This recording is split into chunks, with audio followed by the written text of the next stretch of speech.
ఒకప్పుడు డైరెక్టర్గా ఇప్పుడు యాక్టర్గా తనేంటో నిరూపించుకున్న ఎస్జే సూర్య ఉన్నట్టుండి నేషనల్ స్టార్ నానికి క్షమాపణలు చెబుతూ ట్వీట్ చేశారు. అంతేకాదు సారీ చెబుతూనే తన ట్వీట్లో నానిని ఆకాశానికి ఎత్తేశారు సూర్య. ఎట్ ప్రెజెంట్ తమిళంతో పాటు తెలుగులోనూ వరుసగా సినిమాలు చేస్తున్న సూర్య నేషనల్ స్టార్ నాని హీరోగా నటించిన సరిపోదా శనివారం మూవీలో తనదైన స్టైల్లో విలనిజం పండించాడు. అవినీతిపరుడైన పోలీస్ అధికారి దయాపాత్రలో అందరినీ భయపెట్టాడు. ఈ పాత్రకు విమర్శకుల ప్రశంసలు దక్కాయి. ఇప్పుడు ఇదే పాత్రకు గాను మరో గొప్ప గుర్తింపు దక్కింది.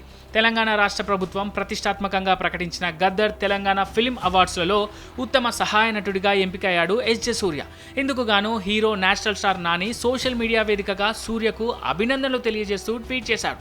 కంగ్రాట్స్ సార్, మీరు ఈ సినిమాకి కేవలం సహాయ నటుడు మాత్రమే కాదు, మీరు ఈ అవార్డుకు మీరు అన్ని విధాల అర్హులు అంటూ సూర్యపై ప్రశంసలు కురిపించాడు నాని. అయితే ఆ సమయంలో సినిమా షూటింగ్ పనుల్లో బిజీగా ఉన్న ఎస్జే సూర్య థ్యాంక్ యూ అంటూ కేవలం ఒక్క మాటలో రిప్లై ఇచ్చాడు నానికి. కానీ ఆ తర్వాత ఇది సరైన పద్ధతి కాదని రియలైజ్ అయిన ఎస్జే సూర్య శనివారం నానికి క్షమాపణ చెబుతూ మరో ట్వీట్ చేశారు. My dear national star Nani అంటూ ట్వీట్ మొదలెట్టిన సూర్య తనను క్షమించాల్సిందిగా నానిని కోరారు.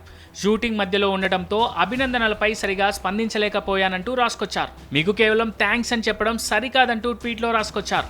మీరు దర్శకుడు వివేక్ మద్దతుగా లేకపోతే ఈ ప్రయాణం సాధ్యమయ్యేది కాదని రాసుకొచ్చారు. అంతేకాదు నాని తెరపై మాత్రమే కాదు నిజ జీవితంలో కూడా హీరోనే. మీ అభినందనలకు మరోసారి హృదయపూర్వక కృతజ్ఞతలు అంటూ రాసుకొచ్చారు సూర్య. అయితే సూర్య చేసిన ఈ ట్వీట్ ఇప్పుడు నెట్టింట తెగ వైరల్ అవుతోంది. సూర్య తీరును అందరూ మెచ్చుకునేలా చేస్తోంది.